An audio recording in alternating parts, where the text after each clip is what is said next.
Una táctica muy común en política es la de desviar la atención cuando ocurre algo de lo que alguien prefiere que no se hable demasiado. El problema para Pedro Sánchez es que resulta muy difícil desviar la atención del desastre electoral que sufrieron ayer su partido y sus socios de coalición. Para conseguirlo no tenía más remedio que hacer mucho ruido, y ciertamente lo ha hecho. Ha sido en una breve comparecencia en el Palacio de la Moncloa.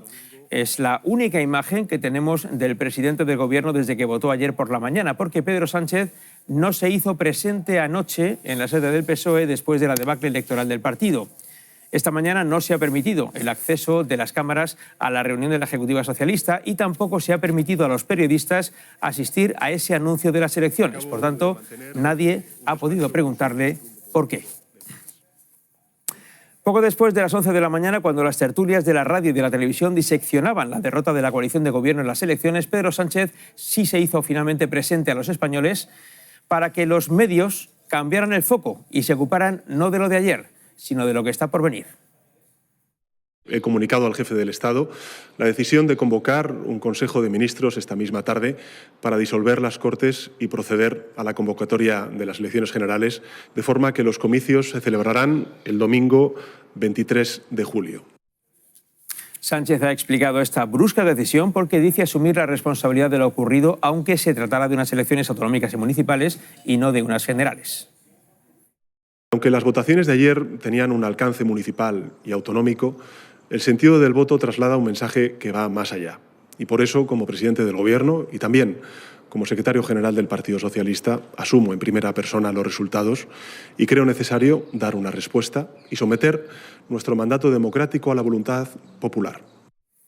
Y hecha la autocrítica, el presidente ha pretendido situar a los españoles ante el desafío político de evitar un gobierno de PP y Vox, ofreciendo como alternativa lo que hay, una segunda edición de su gobierno con la izquierda populista y con los independentistas vascos y catalanes.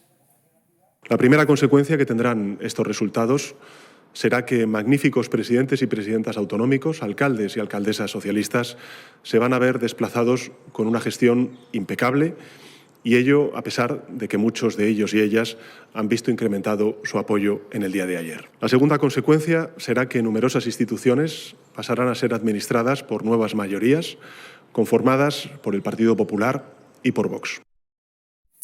Pedro Sánchez no ha querido dar a los pocos críticos que tiene dentro del PSOE la oportunidad de debatir durante 7 meses, los que faltan hasta las hipotéticas elecciones que se iban a celebrar en diciembre, sobre el liderazgo en el partido después de la debacle de hoy, la debacle de ayer. Porque ese debate era posible a la vista de los datos que van a ver. Esta es la curva del resultado de las elecciones municipales celebradas en España desde hace 20 años. Arrancamos en 2003, como ven, con un resultado bastante igualado, pero con triunfo del Partido Socialista sobre el PP. Vamos a 2007, cuando ganó el PP. También ganó el PP las elecciones del año 2011, en esta ocasión ya con una amplia diferencia con respecto al PSOE. Repitió victoria el PP, ya menor, con las elecciones del año 2015. Y en 2019, las anteriores, el vencedor fue el PSOE, con más de 1,5 millones de votos de diferencia a su favor. Pero ayer la victoria ha sido para el Partido Popular con 750.000 votos más que los socialistas. Ahora, con el adelanto electoral, Pedro Sánchez busca el más difícil todavía, remontar ese resultado en solo 2 meses, cuando el PP ha ganado en 27 capitales de provincia y recupera 6 comunidades autónomas, y cuando el PSOE solo retiene con mayoría absoluta Castilla-La Mancha, y gracias a Emiliano García Paje, que es precisamente el dirigente socialista más crítico con Pedro Sánchez. Los socialistas podrían hacerse con Asturias y con Navarra, pero necesitarán pactar. Y en Extremadura, a pesar del empate técnico, podría gobernar el PP. De hecho, el actual presidente Fernández Vara ya lo da por seguro y anuncia que abandona la política. El adelanto electoral ha pillado a todos por sorpresa. Ángel Carreira, ¿cómo justifica Moncloa esta decisión? El presidente del Gobierno, Vicente, dice que el voto ha lanzado un mensaje claro y también algunas dudas sobre qué quieren los ciudadanos para España, pero considera que hay un método infalible para saberlo, y es que tomen la palabra sin demora. Aquí en Moncloa se enteraron de madrugada de las intenciones del presidente, solo sabía su círculo más cercano, y desde ese círculo nos dicen que su decisión es audaz, pero también arriesgada, aunque creen que Sánchez no podía mirar para otro lado. Sobre su estado de ánimo nos lo describen como sereno y realista.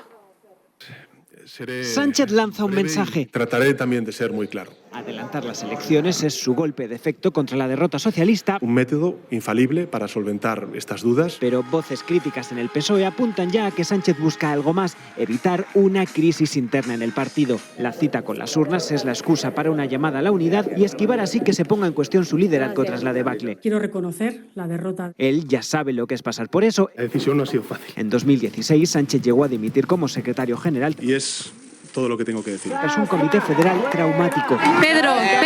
Estos años han sido en cambio una balsa de aceite en el PSOE. Pocos han cuestionado sus indultos a los independentistas, a la derogación de la sedición o a la polémica ley del solo sí es sí. Ni considero que sea tolerable pactar con los delincuentes su propia condena. Yo con los asesinos de ETA ni a la vuelta a la esquina. García Page, uno de ellos, es justo hoy el único dirigente de peso Muchas gracias que ha conseguido una mayoría. de todo corazón. La intención de Sánchez es ahora convertir el próximo 23J en un plebiscito, que los ciudadanos elijan o un pacto del PP con Vox o del PSOE con sus aliados, los que ya le llevaron a la Moncloa hace menos de 4 años.